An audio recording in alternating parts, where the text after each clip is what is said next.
Le decía que ha de querer mucho la laguna porque creo que nunca había venido 2 semanas seguidas No, a Torreón. no, me da mucho gusto estar aquí en la laguna. Tengo afortunadamente muy buenos amigos y amigas y estoy muy contento. Bueno, a ver, esta es la primera pregunta con la que empiezo la entrevista a un panista, a alguna figura panista, es ¿qué siente cuando están postulando a un candidato del PRI?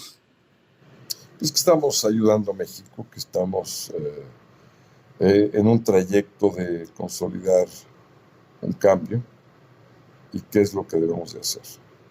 Ahora, 6 años para acá, la elección de gobernador de Coahuila hace 6 años fue muy reñida, muy impugnada, se llevó hasta el final ahí en la sala superior del tribunal.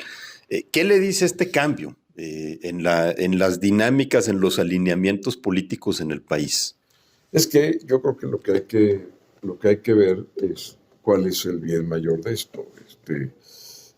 No es una elección de Coahuila, que lo es desde el punto de vista del Estado, pero aquí lo que está en juego es el país. Ese es el bien mayor. Ahora, ese bien mayor, ¿cómo se logra? ¿De manera independiente cada partido o de manera conjunta toda la oposición? La respuesta es relativamente sencilla. Y para llevar a cabo esa conjunción de esfuerzos, pues, se requiere formalmente hacer una coalición. Se puede articular una plataforma de gobierno, o sea, se puede articular una plataforma de campaña, pero una de gobierno, cuando un gobierno de coalición llegue al poder, entonces, por ejemplo, un gobernador que venía de las filas del PAN en un gobierno de coalición que proponga algo que el PRI no está de acuerdo o el PRD no está de acuerdo o viceversa, ¿se puede gobernar así? Sí, se puede y se debe.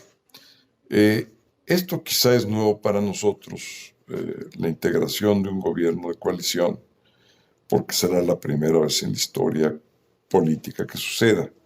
Pero es algo muy frecuente en Europa Pero en sistemas parlamentarios. y muy frecuente igualmente en lo que es, digamos, la parte de América del Sur. Está el caso de Chile, que duró esa coalición llamada concertación, duró casi 15 años y fue realmente lo que impulsó a Chile pues, el avance y además la transición de una dictadura como la de Pinochet a un Estado democrático. La Merkel logró también lo mismo. En Alemania, lástima que ya no está, porque buena parte de este desequilibrio pues, se debe a su falta de liderazgo, por ya su renuncia y su situación ya de vida privada. Entonces hay muchas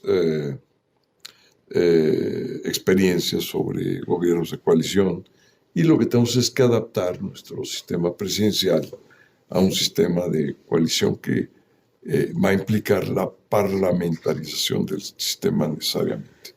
Una experiencia, una de las primeras experiencias que tuvimos en el gobierno de Vicente Fox, usted como secretario de Gobernación, apenas la segunda legislatura en donde ningún partido tenía una mayoría, en donde había que forjar alianzas dentro de la Cámara de Diputados o en el Senado para poder aprobar las iniciativas. Usted como secretario de Gobernación pues era el que tenía la relación con el Poder Legislativo.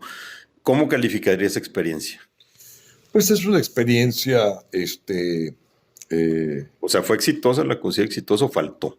no, yo creo que como todo en la vida tuvo cosas buenas, muy buenas, cosas mediocres y cosas malas, como todo en la vida. Gobernar un gobierno de minoría política, pues es muy complejo. ¿Por qué? Porque pues no se cuenta con la fuerza política para hacer los cambios que uno quisiera llevar a cabo. Entonces se está negociando pieza legislativa por pieza legislativa. Una de las grandes ventajas de una coalición es que de antemano se forja una agenda legislativa que soporta la política pública establecida en el gobierno, la plataforma de gobierno, y eso le da más certidumbre al sistema. ¿Comparte usted la idea de que el gobierno de López Obrador o el triunfo de López Obrador en el 18 es producto de la incapacidad de gobiernos priistas y del PAN también de entregar resultados y de mantener gobiernos ordenados, honestos, libres de corrupción, que fue lo que detonó ese voto de castigo tan grande en el 2018? Creo que es un elemento, por supuesto, pero no es el único, ¿no? Tiene que ver con muchos factores y debe verse con una visión integral de las cosas. Y también como una circunstancia muy propia de la democracia, la alternancia, pues es el pan de todos los días, ¿no? La gente siempre quiere experimentar algo nuevo, hay expectativas que no se cumplieron y eso se traduce en frustración, naturalmente. Hubo enormes excesos en el gobierno de Peña Nieto y también ayudaron a fomentar el cambio.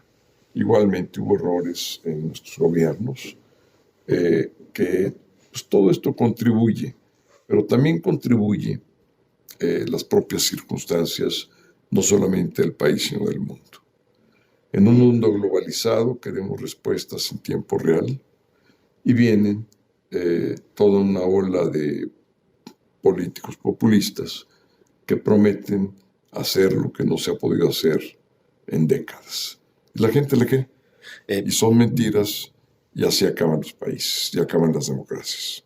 Ahora que dice que la gente quiere probar algo nuevo, a veces quieren ya un cambio o están agotados con lo que tenían enfrente. Y es lo que vemos también todavía, ¿no? En el 2021, por ejemplo, vimos a Morena perder espacios en la Cámara de Diputados, perder alcaldías de la Ciudad de México que la izquierda llevaba años gobernando, pero ganar la mayoría de las gubernaturas, por ejemplo, y en el 22 también. Porque a lo mejor la gente estaba votando contra lo que tenía enfrente, contra su gobierno más inmediato. Entonces, si el alcalde era del PAN, iba para afuera. O si el gobernador era del PRI, iba para afuera.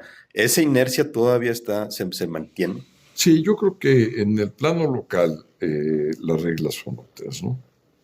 Y si nosotros hacemos los promedios, hay muchos más gobiernos de alternancia que gobiernos de reelección. Es decir, de reelección de partido.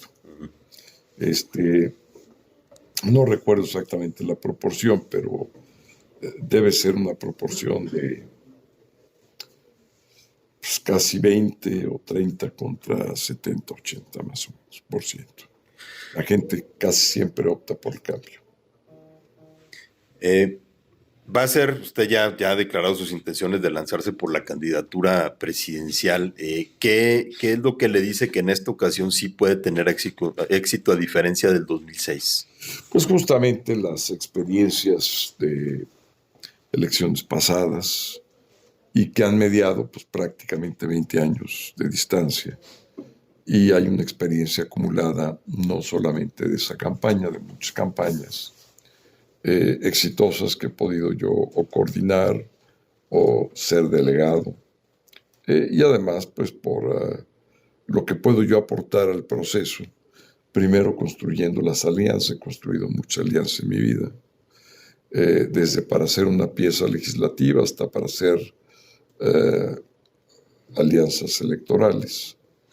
Y también en la reconstrucción institucional, pues se me ha tocado construir muchas de estas instituciones con toda mi generación. Pues conozco perfectamente cómo se diseña y cómo se negocia la reconstrucción de las instituciones que requiere el país. Finalmente, me llamó mucho la atención el otro día que vi unos comentarios suyos a propósito de recordando cuando usted asesoraba a Andrés Manuel López Obrador cuando él estaba protestando el fraude electoral en Tabasco en el 95.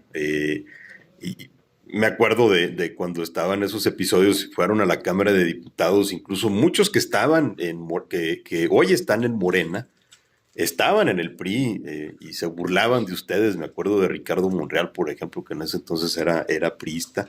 Me acuerdo de usted con López Obrador en la Cámara de Diputados. Vamos, ya no platicamos de lo que de las vueltas que da la vida, porque si no, no acabamos. Pero, ¿qué fue lo que le pasó a López Obrador? ¿Se mareó con el poder? Pues yo creo que la manera más directa de decir se traicionó a sí mismo. Nos unimos en la lucha por la democracia. Muchos de mi generación seguimos en lo mismo. Ahora nos gustaría tener una democracia material, es decir, que las condiciones materiales de todas y todos los mexicanos fueran distintas para ampliar una democracia de mucho mayor calidad, hondura, profundidad. Solo seguimos en eso.